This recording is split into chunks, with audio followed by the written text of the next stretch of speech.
Muy buenas señores, estamos aquí en el segundo vídeo de este tema 7 de la tectónica de placas. Y en el vídeo anterior terminamos de ver pues los distintos modelos para explicar las orogenias, ¿no? La formación de orógenes. Bien, quizás no nos ha quedado del todo claro, pues estas teorías están un poco incompletas. No se preocupen, terminaremos de verlas más adelante en el tema. Ahora vamos a ver la deriva continental, un concepto bastante sencillo que entenderéis muy fácil, además porque lo sabemos de temas anteriores. La hipótesis de la deriva continental, que la describió Wegener también, proponía que en un primer momento existía un único continente, que era Pangea, y que de alguna manera los continentes pues, se desplazaban por el fondo oceánico. Estos movimientos, consecuencia de estos movimientos, pues se fragmentaban esas masas de tierra y se podían ir originando pues islas, archipiélagos, etcétera, ¿no? Todo lo que ya sabemos de distintas partes de la geografía. De esta manera, pues Pangea era el único continente, se fue fragmentando y se fueron originando, pues, la disposición geográfica que tenemos actualmente en nuestros días. ¿Cuál es el motor de esta deriva continental? Que era lo que quizás no terminaba de explicar bien Wegener.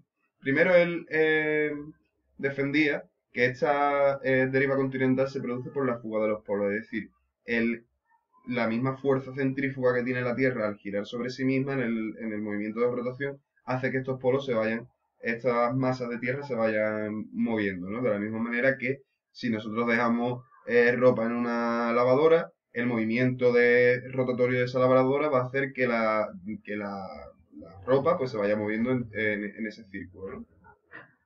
Otro de los efectos que propone es el efecto, ¿no? La fuerza de gravedad que tiene tanto la Luna como el Sol en nuestra Tierra, que lo que hace es atraer hacia sí, pues, esas masas de Tierra, que al final es como si funcionase de manera que dos polos positivos en este lado y un polo negativo en este o al contrario, lo que hace es tirar de sí esas masas y por lo tanto se mueven. ¿Qué es lo que pasa? Que estas teorías no estaban del todo bien, o tiene varias críticas, ya que la fuerza centrífuga de rotación es muchísimo menor que la de gravedad, por lo tanto, no debería de ser uno de los motivos principales para que se produzca estos movimientos de estas grandes masas, y que aparte, eh, si los continentes se deslizan con esa suavidad sobre el fondo oceánico, tan poco a poco no termina de explicar bien las deformaciones de su frente. Es decir, si los movimientos de placas son tan poco a poco, el choque es mínimo, la fuerza que se produce aquí entre mis dedos al ser tan chica es mínima. Sin embargo, si el choque es más fuerte, si vemos que la fuerza sí puede provocar una deformación de la Tierra. Por lo tanto, este, estas dos fuerzas de movimiento no son tan grandes como para provocar una deformación en la Tierra, como puede ser la formación de una cordillera. Esa formación de la cordillera tiene que ser por un movimiento mucho más fuerte, la fuerza tiene que ser mucho mayor para subir hasta arriba tal masa de tierra como puede ser, por ejemplo, la cordillera del Himalaya, ¿no? Entonces, tiene varias críticas. Aquí vemos en este apartado, pues, las pruebas de que es verdad, es cierto que los continentes se han ido desplazando a lo largo de la historia, ¿no? La geografía, distintos continentes que coinciden en sus límites, como puede ser el africano y el sudamericano. La geología, vemos que hay grandes zonas de cordilleras que coinciden separadas por ejemplo, por el mar Atlántico, que las rocas tienen la misma composición y de edad similar y sin embargo están en lados contrarios del Atlántico. La paleontología, que ya la vimos, distintas especies que se encuentran en zonas muy separadas entre sí, por lo tanto nos hace pensar que en un primer momento compartían el mismo ecosistema, ¿no? Tenían una serie de condiciones ambientales muy parecidas. Encontramos distintas zonas del continente en la que ya no, por nuestro clima ahora no hay hielo o no son zonas tan frías y sin embargo eh, encontramos capas de sedimentos muy similares, por lo tanto, por ejemplo, en Sudáfrica y en la Antártida, por lo tanto, podemos deducir que en un primer momento estaban unidas y que esa zona era toda de hielo, ¿no?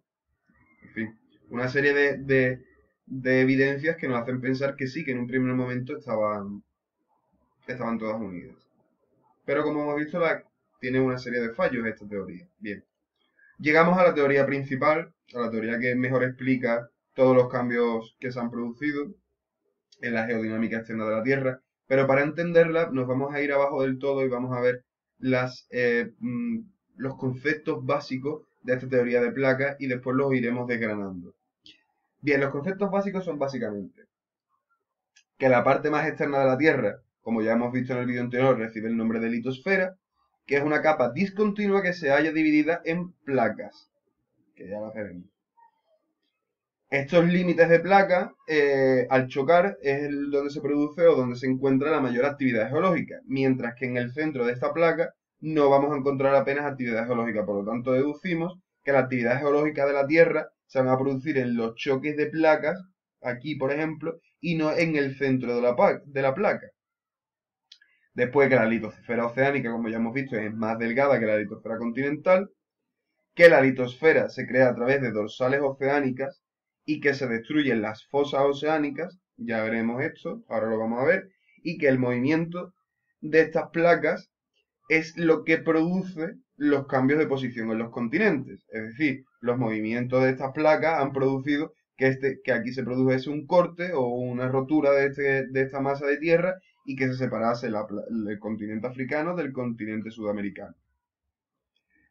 Y por último, que los océanos se forman en zonas de separación de placas, mientras que las cordilleras en zonas de choque. Por ejemplo, vemos aquí que aquí se puede producir una zona de aumento de océano, ya que estas placas se separan entre sí, y aquí, que es donde se produce el choque entre la placa de Nazca y la de Sudamericana, es donde se va a producir una cordillera, que aquí tenemos la cordillera de los Andes. Bien, vamos a ir desgranando cada uno de estos. Lo primero que tenemos que entender, o lo más quizás complicado de esta parte, es el tema del fondo oceánico. Si nosotros estudiamos el fondo oceánico, aquí vemos, por ejemplo, parte de litosfera continental o corteza continental, y aquí encontramos corteza oceánica. ¿Qué estructuras encontramos aquí en la corteza oceánica? Bueno, pues encontramos muchas, ¿no? Una dorsal oceánica, que es una cordillera dentro o debajo del mar o del océano, con su llanura y demás, islas volcánicas, que es salida del magma desde abajo del todo y produce una isla volcánica, ¿no? Una acumulación de magma que se ha condensado y se produce una isla. Vemos aquí un rift, que es una rotura de esta placa y que de gran profundidad, ¿veis? 1500 metros de profundidad, 1,5 kilómetros, y que se localiza en el centro de una dorsal oceánica.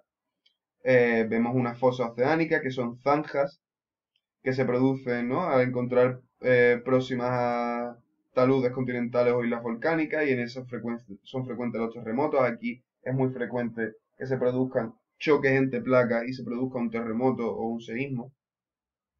Plataforma continental, que sería esto. En fin, encontramos una serie de cosas, pero nos tenemos que quedar claro lo que es la dorsal oceánica, que es una cordillera que se produce aquí debajo del mar. El rift, que es una rotura, una hendidura eh, que probablemente pueda provocar o provoque la dorsal oceánica y las fosas oceánicas.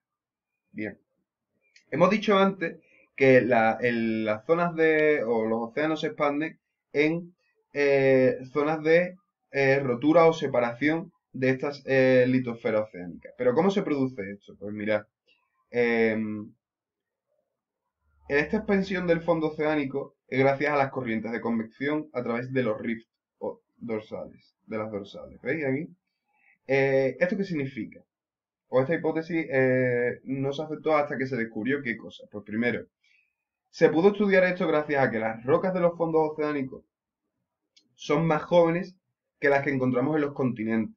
Por lo tanto, nos hace pensar que las rocas jóvenes salen hacia arriba en los océanos y que desplazan a las rocas que ya se encuentran aquí hasta formar los continentes. Es decir, es como si fuera un reciclaje de rocas.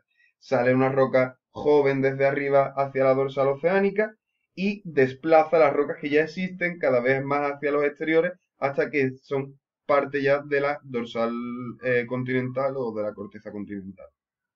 Y por otra parte, sabemos que las rocas del fondo oceánico se presentan en bandas. ¿Qué significa en bandas? Bien, nosotros podemos estudiar las rocas que encontramos en los fondos de los océanos, estudiando su polaridad. Es decir, si son rocas de una polaridad magnética normal, como pone aquí, o invertida. Es decir, hay rocas que son positivas frente a un polo negativo o que son negativas frente a un polo negativo.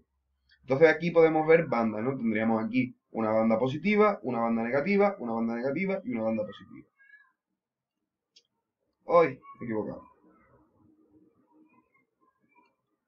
Bien. A medida que van saliendo, aquí vemos, esta zona positiva corresponde con esta zona positiva y esta zona negativa con esta zona negativa.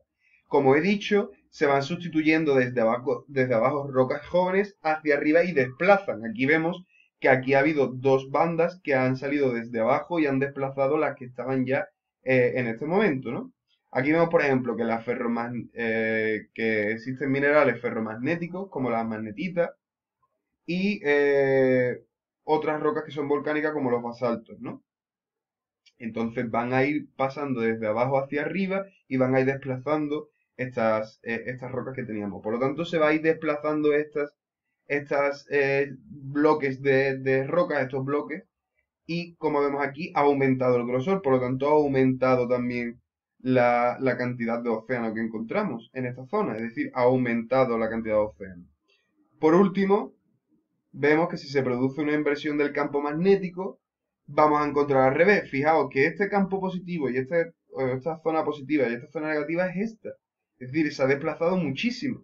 Si aquí hubiese parte continental, si aquí no hubiese agua, ya esto formaría parte, esta que en un primer momento era dorsal oceánica, aquí encontraríamos que ya forma parte de la corteza continental si aquí no hubiera, repito, océano o agua. Por lo tanto, aquí vemos que el océano se expande por estas zonas en las que esta parte de la Tierra se separan y va desplazando las capas de roca de un lado a otro, aumentando la cantidad de océano que encontramos aquí. Dice, la única explicación posible a estas observaciones era la que ofrecía la hipótesis de la expansión del fondo oceánico. Sin embargo, la generación de nuevas litosferas oceánicas hace necesaria la existencia de un proceso compensador, destruido por el tamaño de la litosfera se mantenga más o menos constante. Es decir, si está aumentando constantemente la cantidad de agua, ¿no? O la superficie de agua, por otra parte tiene que estar disminuyéndose la cantidad de agua o tiene que estar disminuyendo la cantidad de corteza continental, porque no puede crecer la Tierra sin que haya un equilibrio. Si en una zona se expande, la otra tiene que comprimirse. Bien, otro de los conceptos básicos de esta teoría de placas es la que explica la presencia de volcanes y terremotos en zonas muy concretas que tienen un patrón determinado. Esta distribución, como vemos aquí, no es al azar, sino que se encuentran en estrechas bandas que se denominan cinturones sísmicos. Y como vemos aquí, la distribución de terremotos y volcanes tiene una distribución concreta. Fíjense, aquí vemos una línea de volcanes y terremotos que coincide con la cordillera de los Andes y la cordillera que se encuentra en la costa este de América, que además aquí es donde se produce la mayor cantidad de terremotos de este continente. Fijarse en Japón, la cantidad de terremotos que hay en Japón, y todo está concentrado aquí. Si hacemos una foto con la imagen de esto y la comparamos con esta, vemos, por ejemplo, fijándonos en esto, que en el centro de esta placa de Nazca no encontrábamos gran cantidad de terremotos y volcanes. Sin embargo, en las proximidades de esta placa sí las encontramos, que es la que vemos aquí, las proximidades de la placa de Nazca junto con la sudamericana o con la placa pacífica. Aquí se va a producir, como hemos visto antes, esa separación de la Tierra o ese reciclaje de nuevos sedimentos desde abajo, desplazando a los que ya se encuentran hacia afuera, mientras que en esta parte se va a producir el efecto contrario, se va a ir comprimiendo esas bandas de tierra formando esta cordillera, la cordillera de los Andes. Aquí vemos, por ejemplo, los límites de placa entre la pacífica y la placa euroasiática, provocando la cantidad de terremotos que se producen en Japón. Pero en el centro de las placas no vamos a encontrar gran cantidad de terremotos y volcanes. Por ejemplo, fijémonos, en esta zona no encontramos ningún cinturón de volcanes y terremotos. Sin embargo, si nos vamos aquí, es que esta zona corresponde al centro de la placa norteamericana. Otro de los conceptos básicos de esta teoría de la tectónica de placas. Bien, estos serían los conceptos básicos de esta tectónica de placas. Y en el siguiente vídeo ya veremos las características de la litosfera, que como estamos viendo es una de las capas o la capa más fundamental en la geodinámica externa de la Tierra.